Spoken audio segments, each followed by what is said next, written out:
So can I hear anybody in the house who likes metal? My name's Brad Phipps. I'm from the Tucson Metal Society, and I'm assuming that you're all still sitting there because I can't see you at all. Thank you guys for coming out to the Tucson Musicians Museum. This is the first time that they're inducting metal into the museum. Yes. That's right. Awesome. I mean, come on. We got a lot of great musicians playing up here tonight. A lot of young musicians, even got some of the older cats that have been doing it, and metal's been alive in Tucson for over 30 years. I've been playing it here for 30 years, and it's about time that we actually took part in what is the Tucson Musicians Museum and get some of our fellow musicians that have been playing metal in Tucson for that whole time.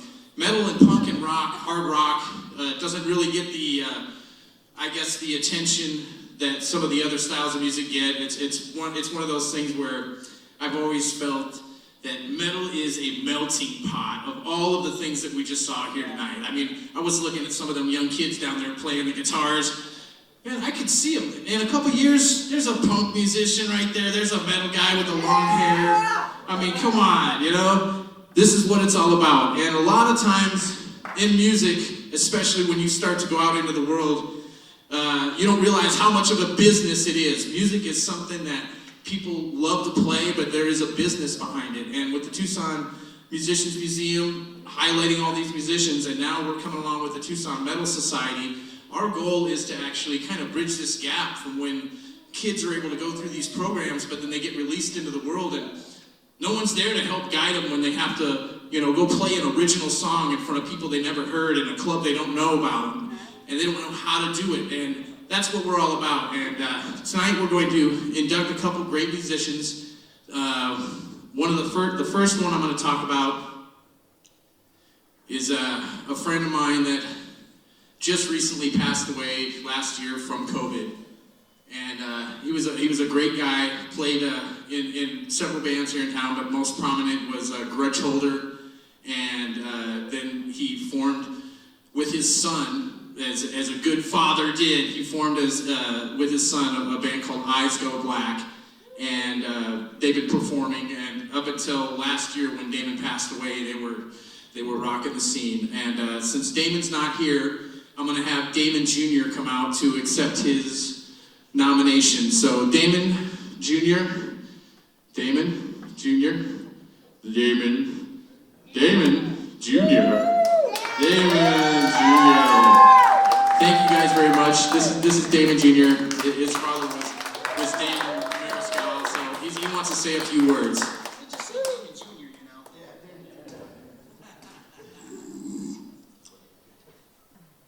Okay, where do we even start? Am I good to adjust it? Yeah. Okay. I can't see a thing. Good thing I got a hat. Hi, hey everybody. Woo!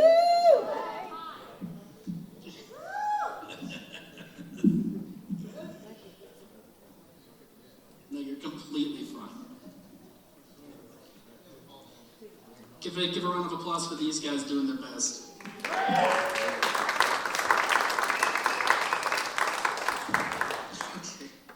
Hello everyone, my name is Damon Anthony Mariscal, or you could literally just call me Damon Jr.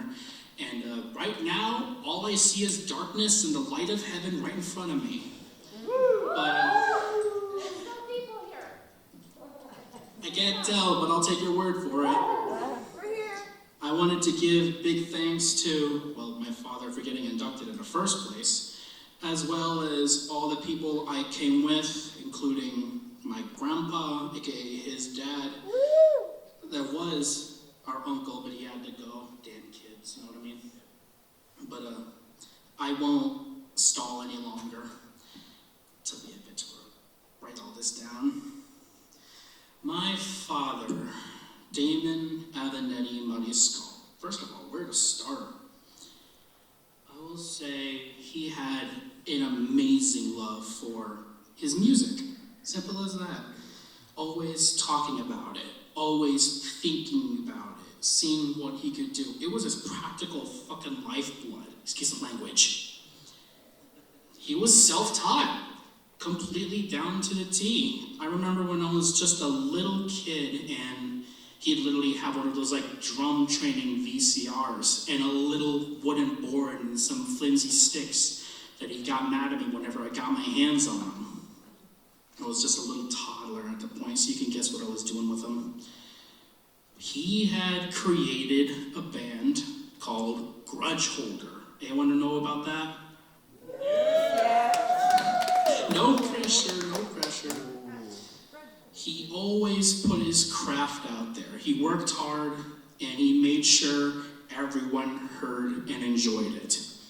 His bands, plural, supported and opened for so many shows. Some I was there too, like DRI, Exodus, War, Testament, Five Finger Death Punch, all of those good guys. He passed his music traditions down to you. You're literally looking at who? My dad, he wanted me to join in the world of music because I made the dumb move of singing to a heavy metal song and I had bad grades, so you can kind of see what things played out. We had founded Eyes Go Black, him as the drummer, me as the singer. I'm not gonna growl, it's been way too long. But besides all the music stuff, he was a best friend to so many people. Many people called him a bandmate, a best friend, kettlebell father, backyard chef, generous guy all around. In the words of Grudge Holder's vocalist, he was all business, no play. He said, with him keeping tempo and a cool head, we crushed the venue and went on to many more. Metal was one of Damon's passions. Others included fatherhood, tattooing, and fishing. Oh my God, the fishing. He would play foosball, one of his favorite games to play. He'd literally have like tournaments at the house. Literally his foosball reputation earned him the title Fat Ninja. Ain't that a nickname? Did you? I'm sorry I can't see. But he was a musician at his core. Played bass, he sang, he played drums, guitar. His talents knew no bounds. And more than anything, he was my father. A father who was strong, who was strict, but at the same time as loving as he could be. You know, crazy story, he would have gone on tour with Grudge Holder, but instead he wanted custody of me. He sacrificed all of that, but realizing he could have written a brand new future, and you know what he did? He did exactly that. Kept practicing, kept playing Grudge Holder, got rid of all that fame, and rather than that, just continue his legacy through me. And remembering the last day we talked, it fucking hurt, I will say that. But I was so serious about wanting to continue his legacy that I practically screamed to the sky. But, forgive me, I'm a little thinking about it here. He was an amazing bandmate. He was an amazing master of the band who helped lead the charge. Funny thing, he went to that middle school, the orchestra that played here earlier, and he played a couple shows at the Rialto Theater. It was really, really fond memories. That's all I have from my father, fond memories. He could be like the meanest looking motherfucker out there.